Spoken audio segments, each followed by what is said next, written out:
Welcome back. Let's cover some more Kansas City Chiefs football, and once again, congratulations to everybody who had a part or got to watch and enjoy the Chiefs Super Bowl win. That will never get old. The good news for Kansas City fans, if you're looking ahead to 2020, there's every reason to expect that the Chiefs can just be right back here again doing the same thing again. There's no reason not to think, none at all, that Kansas City cannot be right back in the Super Bowl again and winning it, and maybe even winning it by a bigger margin. Now, that doesn't mean there's still not a lot of work to do for Brett Veach and Andy Reid and everybody else involved, but that's what you're facing in 2020. I think the rest of the NFL has to worry a little bit about how to catch up to Kansas City, and not so much Kansas City worrying about what they're going to do in this offseason. If you're Kansas City and you're Brett Veach and Andy Reid, you kind of have two goals in mind.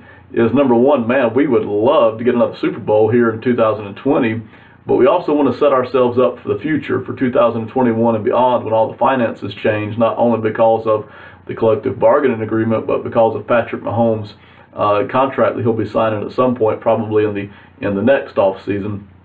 Everything changes after that, so we want to set that up right. We'll talk more about those things here in just a few minutes. But again, congratulations on the Super Bowl win. Let's start working our way through the defense now and take a look at, I'm going to start with what I think is the strongest part of the defense right now for Kansas City, and that is the safety position.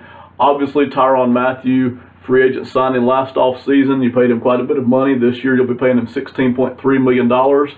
It's a lot of money, but for the production that Mathieu brings, and he brought it this year, wasn't his best season ever. We've seen Mathieu play much better in other seasons, but he brought it this year, and he brought it strong, especially in pass coverage and at the safety position. That's exactly what they needed. They needed a massive upgrade in pass coverage, and they got it out of Tyrann Mathieu. So once again, a very good decision there on free agency to sign him and bring him in. Brett Veach did an excellent job with that. Not only that, Brett Veach did an excellent job right here with Juan Thornhill, drafting him, bringing him into the safety spot. In my opinion, and if you've got a different opinion, it's fine. My opinion is that the biggest reason we saw for the defensive improvement this year was right here in pass coverage, along with Charvarius Ward getting a lot more playing time than he got last year. To me, you look at Ward and Mathieu and Thornhill. When I look at the defensive improvement and Kansas City finally being able to push past all the playoff nonsense and win a Super Bowl, I think the biggest reason for that defensive improvement is right there. Mathieu, Thornhill, and Ward. So excellent job drafting Thornhill, pulling Mathieu off of free agency. I just think an excellent job there. Again, I think Spagnuolo did an excellent job improving the defense. I think you could look at some other free agent signings that they did as well and look at the way they built that defense. But I think the biggest improvement right there was with Mathieu and Thornhill. Mathieu is a very good player, outstanding guy. Thornhill's only going to be $1 million next season, so you're getting a great value there. You've got a guy who looks like he can hold down a starter spot. He did all last season. For a rookie, he had an outstanding season. If I take off the for a rookie part, he still had a very, very solid season, really good season. And I think you can expect Thornhill to improve, of course. Heading into a second season, there's no reason not to expect that he doesn't continue to get better when he looked that good in his rookie season and absolutely held down a starting spot last year. So here at safety, you've got Mathieu and Thornhill locking up the starter spots. And what that does, that allows a guy like Sorensen, who you really do not want to be your starter at safety, it allows him to really step up in the nickel and dime packages whenever you need him. If you want him to, you can drop him down in kind of that linebacker spot on the long passing downs and really have a guy there who can cover much better than any linebacker, probably in the NFL, almost any linebacker in the NFL, and certainly better than the linebackers that the Chiefs have. So when you wanted to use Sorensen in that way, and the Chiefs did that some this year, it really gives you a lot more flexibility. It takes a guy like Sorensen, takes him out of a high-pressure starting spot, which in 2018, if you remember a couple of seasons ago, he really struggled in that. And now it puts him back in kind of a reserve position, but it also allows the Chiefs just all kinds of flexibility. So right here at safety, for a total, these top three guys here are making this year about $21, $22 million, if my math is right. That's not a lot for a starting pair of safeties.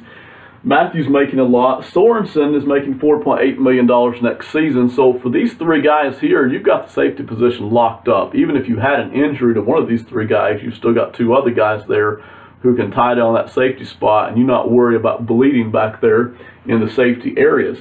Armani Watts coming back $828,000. Lucas, I think if I remember right, and you guys can tell me, I think he's a guy who's kind of come and gone anyway. He's a free agent this year. Wouldn't be surprised to see him back on the roster or not. We'll see about Lucas.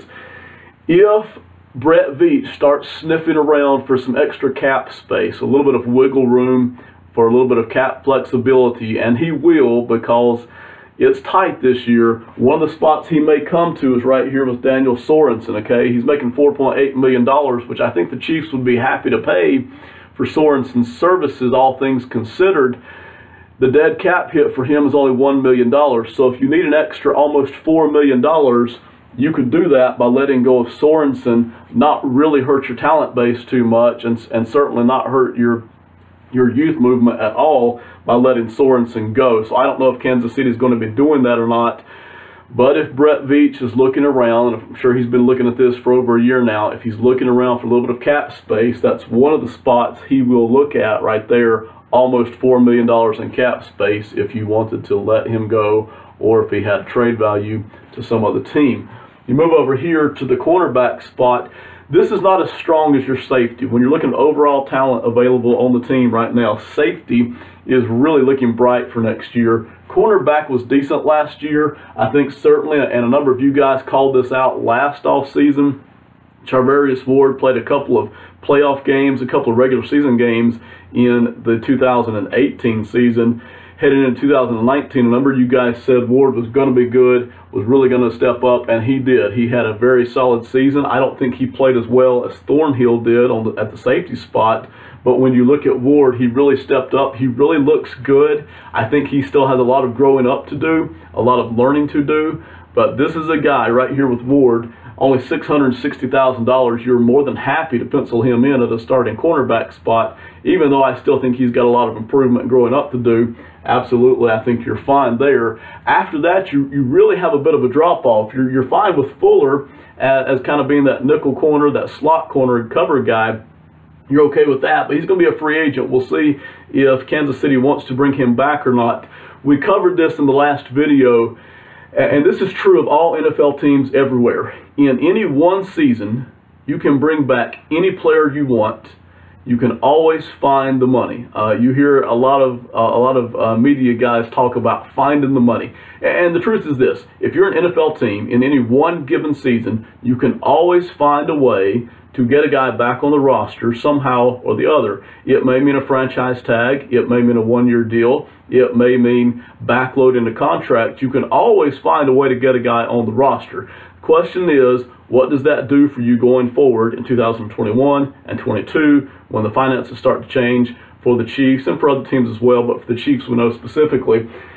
Could they bring back Fuller? Yes, absolutely. Will they? I'll be interested to see. I think his free agency cap number that he may be able to get this season might be more than they want to put out, but they really need to have him back for the Super Bowl run. So I think, in my opinion, is that they'll make every effort to get Fuller back, unless Brett Veach has already targeted somebody else through a trade or free agency and already has somebody else in mind to kind of take over Fuller's role. But I do think Fuller plays a valuable role here in a league where you just cannot get enough cover guys. And Fuller, I don't think, would be overly expensive. But again, that depends on the free agency market, who else shows up in the free agency market. We know the NFL teams are looking for cover guys just nonstop, so it depends on who else hits the market. But I think the Chiefs, if they wanted to, could bring back Kendall Fuller. It's just a matter of, do they want to spend that money there or not? You drop down here to Breeland. Breeland's a guy they brought in on a one-year contract. Breeland did not necessarily have a good season. He really struggled a lot this year, and they were hoping for better than what they got from him. And in spite of that, they won the Super Bowl anyway. Breeland, I thought, struggled a lot all year long in pass coverage, which is why you brought him in. Having said that, though, he's a veteran. He is a cover guy, and I think you could bring him back for not much money if you wanted to. I kind of doubt, this is my opinion, and I don't think I would want to, I kind of doubt that they're going to bring him back. That's just an opinion. We'll see how Kansas City feels about him moving forward. Same thing here with Mo Claiborne. Mo Claiborne has all the physical gifts in the world, but for some reason, effort, I don't know, energy, injuries, whatever, something seems to have derailed Claiborne from seeing his potential. I don't think you'll see Claiborne back. Rashad Fenton, not a guy I want starting at cornerback, but for $633,000, I really like having him back as that kind of a reserve cornerback role, again, for nickel and dime. And again, at $633,000, this is a good value. You can't pay a guy any less than that.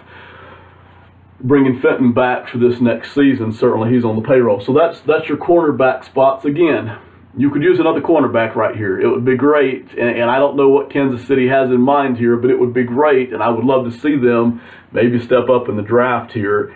You could always go a million different directions in the draft, and that always just depends on how the general manager and the coach view the team for the upcoming season and what they want to do. I personally would love to see them use a very high draft pick here at cornerback, but you only have a certain number of draft picks every season. So we'll see what they do. You could definitely use another cover corner here. You like Ward. You'd like to bring back Fuller if the price is right. Fenton here is a very good backup, reserve kind of a guy, so you're not bleeding here at cornerback like you have been in some years past.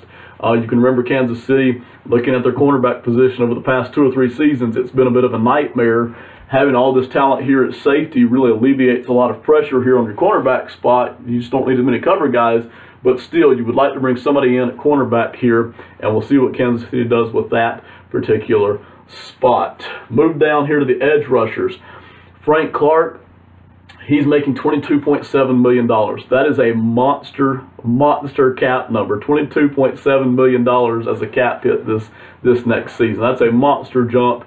He had, I don't necessarily want to call it a completely backloaded contract, but his first year, and this is not unusual, his first year for the Chiefs, which was 2019, had a very small cap number. I don't remember what the number was, if it was $5, $6, $7 million, it was very small.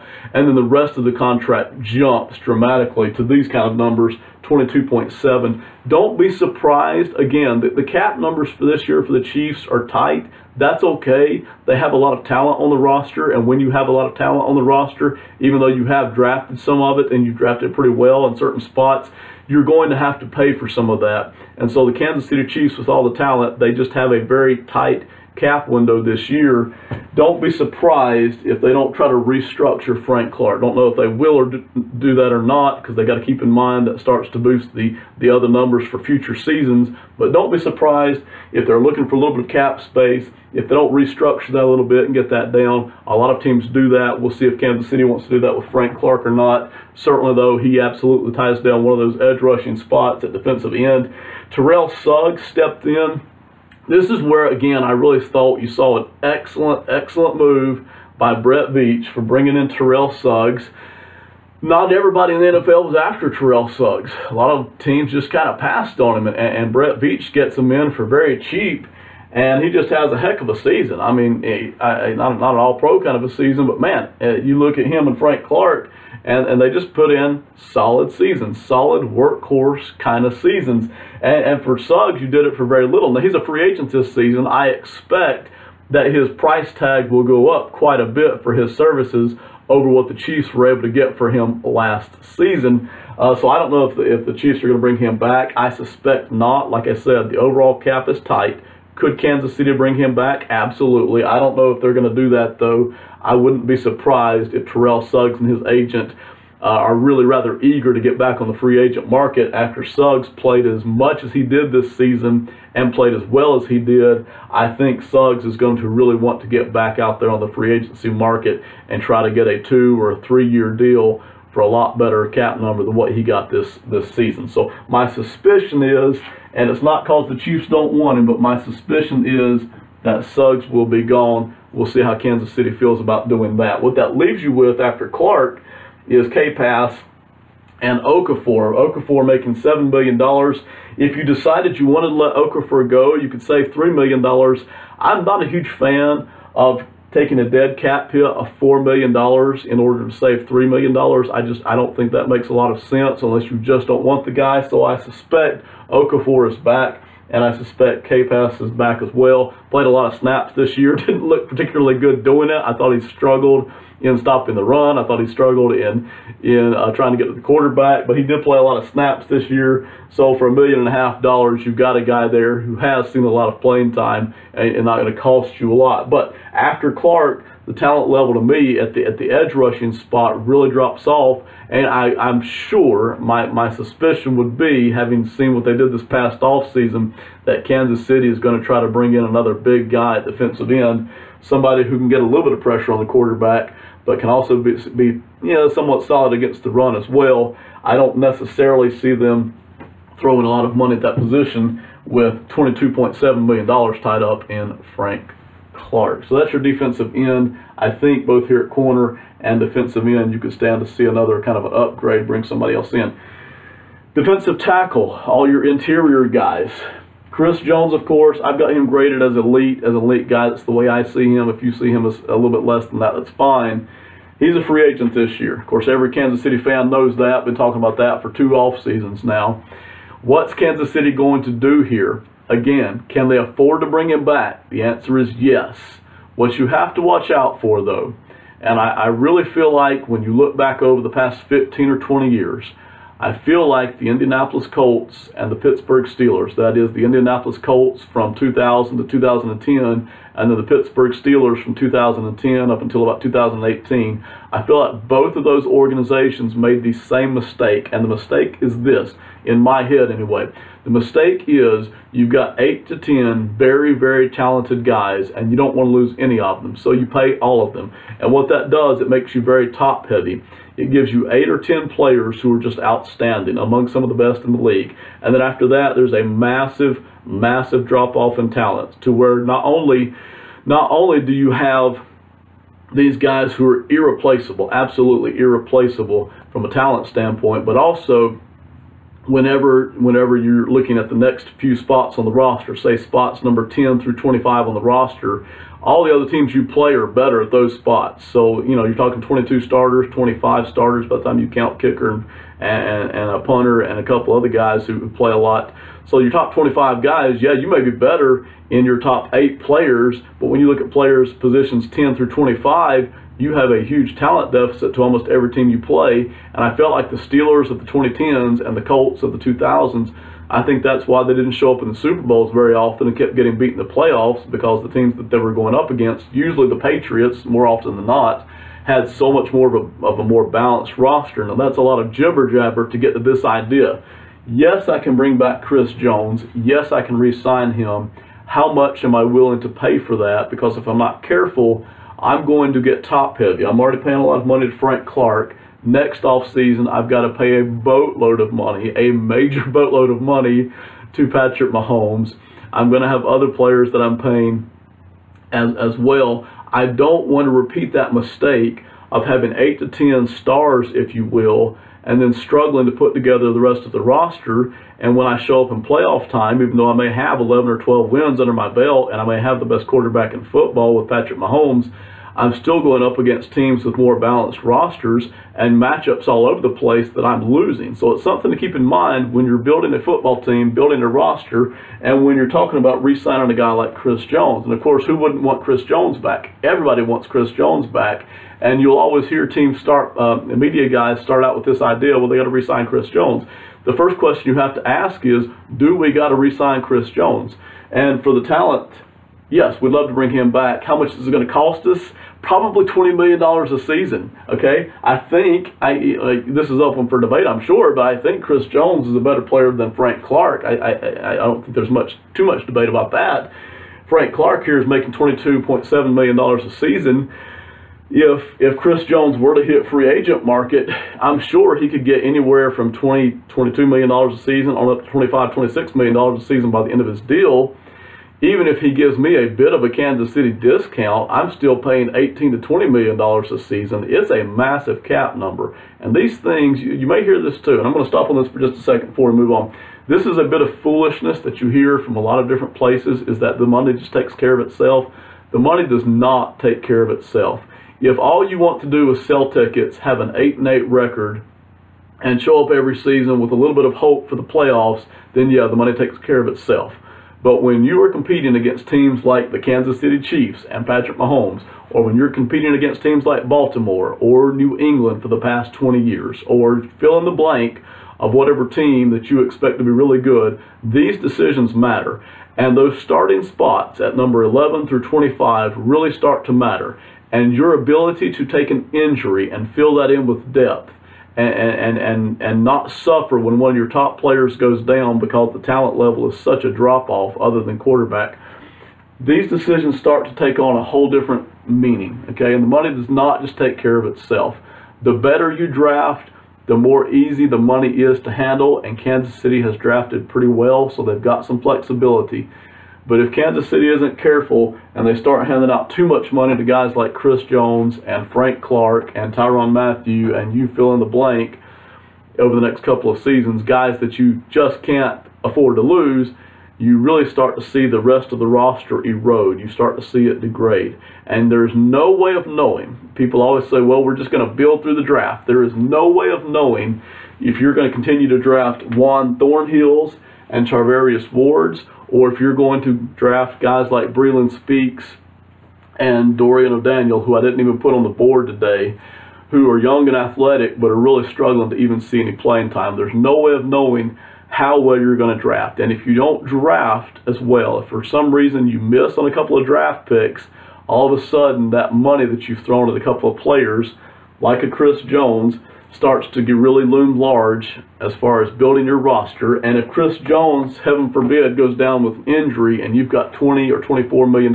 invested in him, and you've been hoping against hope that the rest of your roster doesn't get exposed, all of a sudden without Jones, it gets massively exposed. So you can't just automatically assume, yes, we're going to re-sign Jones. No, I think Kansas City is going to do everything they can to re-sign Jones. Matter of fact, I wouldn't be surprised if they don't just franchise him this year, and if Jones doesn't just come back for the next offseason and we have this conversation again about whether or not to re-sign him. We'll see what Kansas City does with that. Again, it's all up to Brett Veach and Andy Reid what they want to try to do. I'm sure they're going to try to bring him back. At what price, I don't know. How much they're willing to pay, I don't know. We'll see what that is, though, for Chris Jones and the Kansas City Chiefs. After that, there is a big talent drop-off, but that's really only because Chris Jones is so good. Derek Nottie, Mike Pennell, Kalen Saunders. This is a good rotation. When you look at Nottie and Pennell and Saunders, and again, Pennell didn't play a lot this year, but he played for the Jets, I think it was last year, looked good doing it. When you look at those three guys, Nottie, Pennell, and Saunders, I see, in my opinion, I see three guys who have not stepped up and locked down a starter spot. I really don't feel good about penciling in any of those guys as my starter, but alongside Chris Jones, this is a good rotation of guys. This is a decent rotation of guys. It's not costing me much. Nottie's going to be $1 million. Pennell's going to be a free agent, and Saunders, of course, $888,000. I don't have any money invested in these guys at all, and I have a pretty decent rotation here with Nottie, Pennell, and Saunders. So if Jones were to depart, if Jones were to leave, then that would leave a pretty major hole right there on the interior that Kansas City would have to fill out somehow. If Jones goes, if Jones leaves, and I don't think that's going to happen. I don't think Kansas City would allow that to happen this offseason. I think if they can't reach a deal that they're happy with, I feel certain that they're going to franchise him. So I don't think you've got to worry about that for 2020. But looking ahead to 2021, if Jones were to leave and Kansas City couldn't come up with the deal they want, that's going to leave a pretty major hole right here, of course, not only because Jones is so good, but because you kind of have rotation guys here. You don't necessarily have guys who have shown the ability to step up and take over that starting spot. I like all three of these guys. They each offer something different. You can hope that Saunders will develop. He hasn't yet shown that. He showed some flashes this year, especially early in the season, but I think with Saunders, you still need to see some more growth.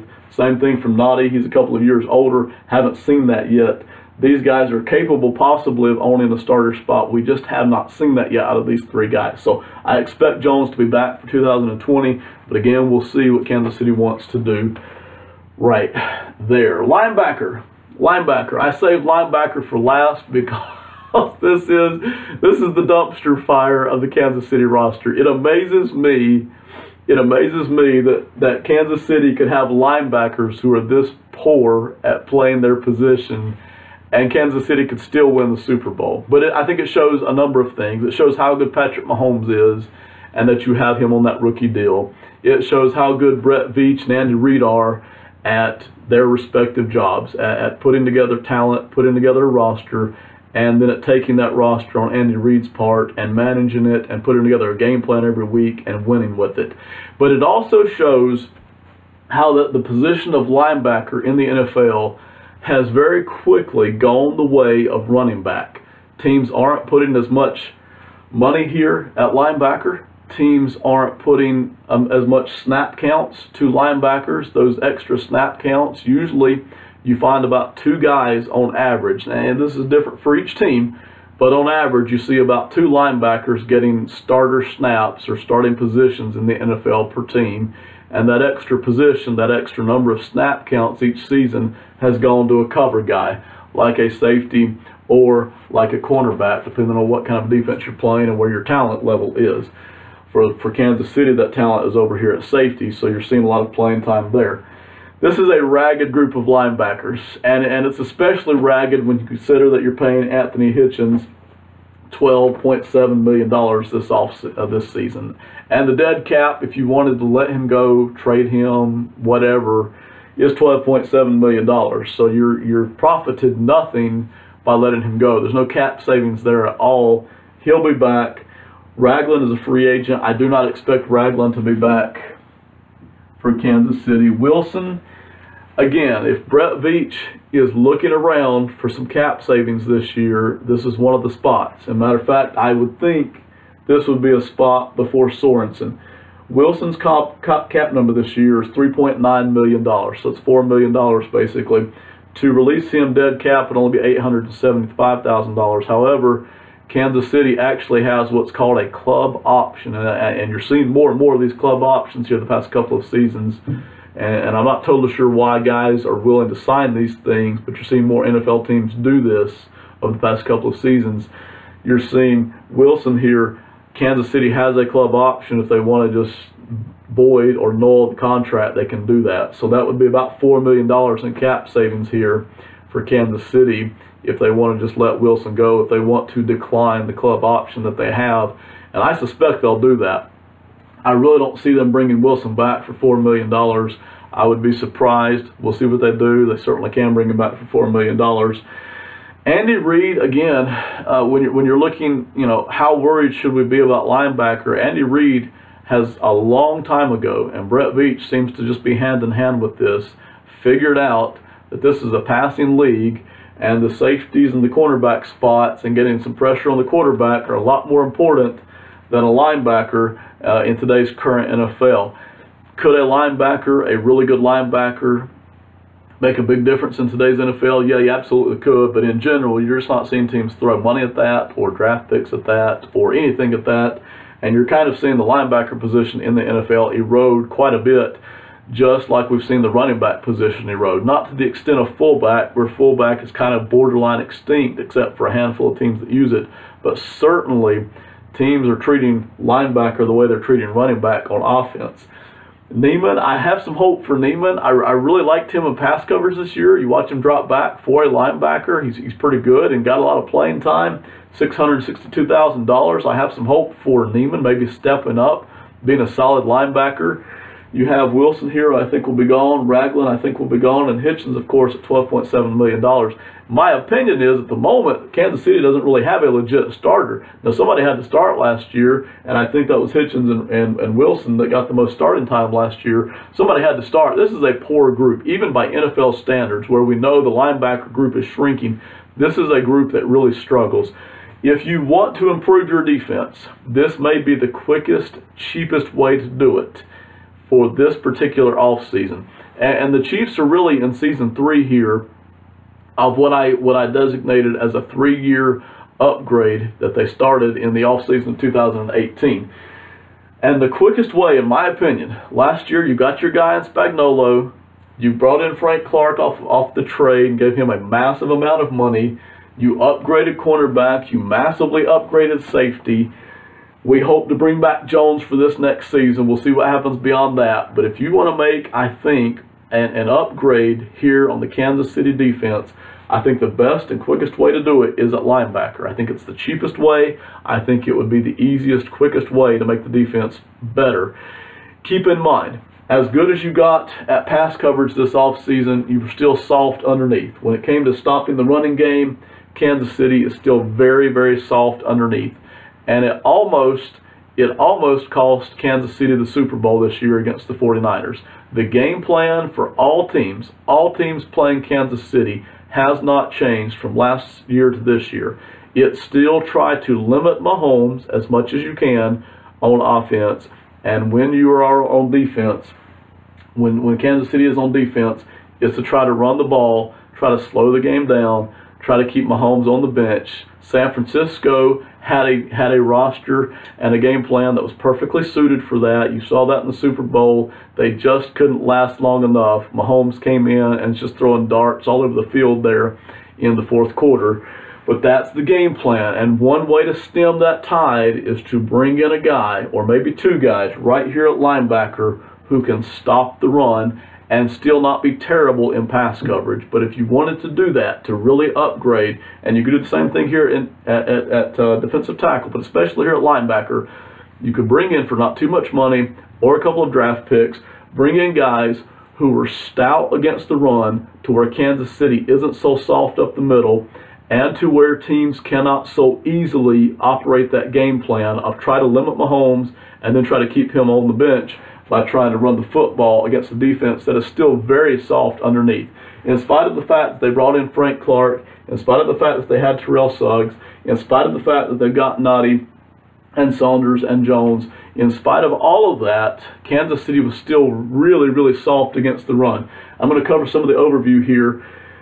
Rushing yards per game, number 26 overall in the NFL. Keep in mind this, for the most part this season, Kansas City was outscoring other teams. Other teams were having to play catch up. Other teams were having to throw the ball more to try to keep up with Kansas City more often than not.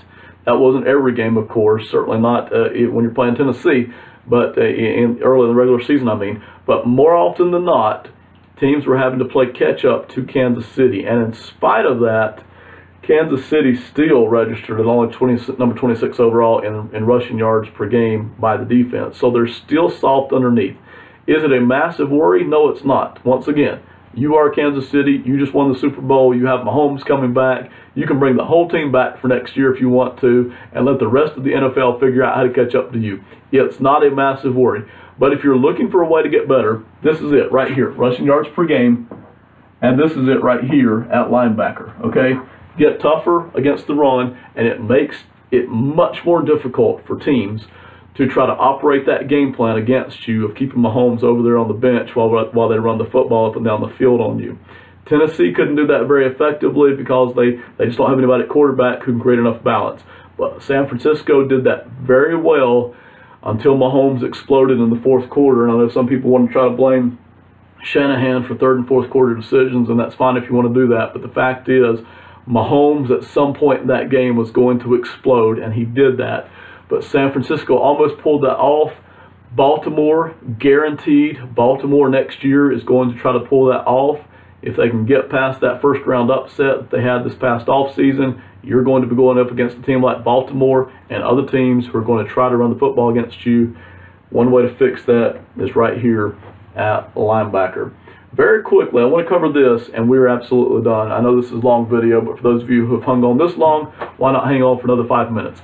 How good did the defense get last year? We saw it kind of struggle early in the season, not horribly, not like it had in 18 and 17, but still kind of struggle early in the season. And it seemed like by the second half of the season, especially right after basically, I think it was the first Tennessee game, pushing into December, you really saw the defense start to take hold and get stronger, and then through the playoffs seem to maintain that strength. But in reality, how good was the defense last year? Overall yards per game, they're number 17, middle of the pack. Good improvement. Last year in 18 and 17, you were way down there at the bottom. I mean, number 30 and 31 overall. You were down there with some of the hideous defenses. So credit to Spagnuolo, credit to Veach for upgrading this defense and getting it to be at least a middle-of-the-pack defense. Passing yards per game, number 8 overall. And that's really where you saw the biggest jump, and that's one reason I credit so much Thornhill, Matthew, and Ward. That really even allows Fuller and Sorensen to take on more creative roles that fit them instead of having to carry burdens that they really weren't meant to bear or designed to bear. Passing yards per game, total yards per game and passing yards per game, number 7, number 8, just lockstep, hand in hand. That should be total right there. Now, how good was the defense at the tail end of last year? Here's the offenses you played. San Diego, you played them twice. Number 10 overall in yards per game. Oakland, 11. Houston, 13. Tennessee, 12. These are all middle of the pack, representative offenses. You can call them average if you want, but they weren't bad. They weren't great. These were average, solid offenses. You played San Francisco, of course, in the Super Bowl. Probably, no matter what statistic you look at, San Francisco was a top 5 offense last year. And then, of course, you had 2 of the more hideous offenses in the NFL last year that you shut down with Denver and Chicago. All of this. So in the second half of the season, a lot of people like to say, well, these statistics don't mean anything because Kansas City in the second half of the season really started to get better, really started to come together, really started to gel. Did they do that against a good schedule? The answer is yes. You look here at these last, I think that's 9 teams. You look at the last 9 teams they played last year, including the playoffs. They played what I would call a very representative bunch, a very representative group of NFL teams, NFL offenses, very average, solid NFL offenses, you know, minus Denver and Chicago, teams that is what you would typically face from one Sunday to the next. Do they have room to improve on defense? The answer is yes. Would that help them in future years, Super Bowl runs? Absolutely. So they got room to improve here, but from Spagnuolo to Veach to Clark to Matthew to Thornhill to Ward, we saw the improvement, and we especially saw it in the second half of last year. Is it a top 10 defense? Absolutely not. No way. Nothing here indicates that you have a top 10 defense heading into the next season. They need to add a couple of pieces. They need to add another corner. They need to add somebody here at defensive end. They maybe need to add somebody here at defensive tackle. They definitely need to upgrade the linebacker spot. But this is a defense, and this is major. This is a defense that went from being one of the jokes of the NFL, being down there as the bottom feeders, really struggling defense, really improved, and even overall, in all the overall statistics, had an overall outstanding season, and particularly in the second half of last year, really started to improve and come together. And I think you've got what could be called a top 15 defense for sure heading into next season, with hopes that maybe as people get more used to Spagnuolo, and maybe hopefully we can add another piece or two, this could conceivably be and turn into a top 10 defense. And then it's just lights out. If you're trying to stop Mahomes and go up against the top 10 defense, if you're other NFL teams, good luck with that. So we'll see what Kansas City does in the offseason. Nothing's going to be easy this offseason. Got a lot of things to do, a lot of decisions to make. We'll see how that goes. Thank you so much for watching. One last thing, and I'll shut it down with this. It's not unusual for my videos to have a mistake in them. Daniel already found one in the last video. If you find one, let me know. It's not a big deal. Give me a shout out. I'll be glad to either correct it on video or in the comment section, either one. Thank you so much for watching. We'll see you next time. Goodbye.